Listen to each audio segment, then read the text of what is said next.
Pimentel, vou te falar uma coisa. Eu estou vendo aí entrevistas nessa semana, desde a última semana. Nós não somos gênio da lâmpada. A gente não sabe tudo, mas a gente sabe muito. E a gente já viveu lá dentro do Vasco, a gente já acompanhou de perto, a gente conhece as pessoas que ainda estão lá, a gente conhece a política do Vasco, que ainda é muito forte, como funciona. E, e eu bato numa tecla. Desde que a SAF foi vendida, eu falo o seguinte: olha, venderam para o torcedor a história de que o Vasco não tinha mais jeito, de que se não fosse vendido, o Vasco iria acabar. O Vasco tem 125 anos, se eu não me engano, e já viveu crises parecidas com essa, e piores do que essa, algumas vezes. E o Vasco nunca acabou. O Vasco nunca acabou. E nunca iria acabar. Mas criaram essa narrativa para vender o futebol do clube para uma SAF. Transformar em SAF e vender as ações. E aí vendeu. E aí, quando você vende para uma SAF, seja a 777 ou qualquer uma outra, aí sim que o Vasco pode acabar. Porque deixa de ser uma associação sem fins lucrativos e passa a ser uma limitada. Acho que é uma limitada. Quando você passa a ser uma SAF.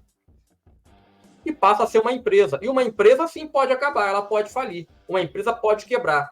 E se a SAF do Vasco falir, quebrar, o Vasco corre o risco de ter que recomeçar na 4ª divisão do futebol brasileiro. Isso é uma realidade. Isso é uma realidade. Então, agora sim, o Vasco corre o risco de sofrer aquilo que venderam que iria acontecer caso não fosse vendido. Mas o torcedor não tem essa noção.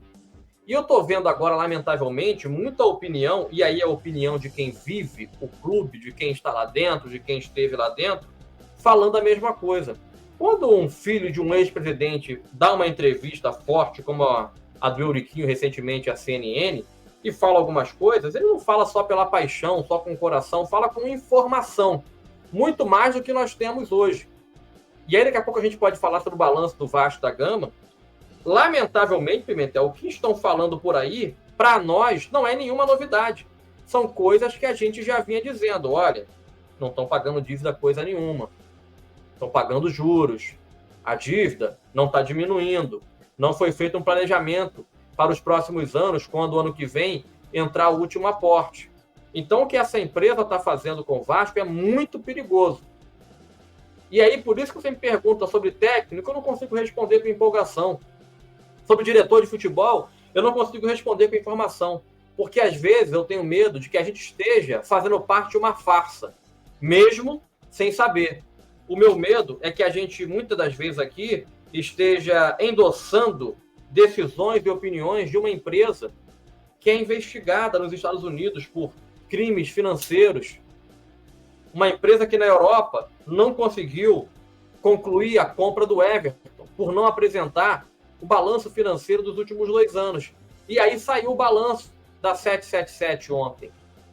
E quando a gente para ler o que foi publicado no balanço, eu vejo assim, caramba, fizeram a mesma coisa que eles fizeram nos Estados Unidos.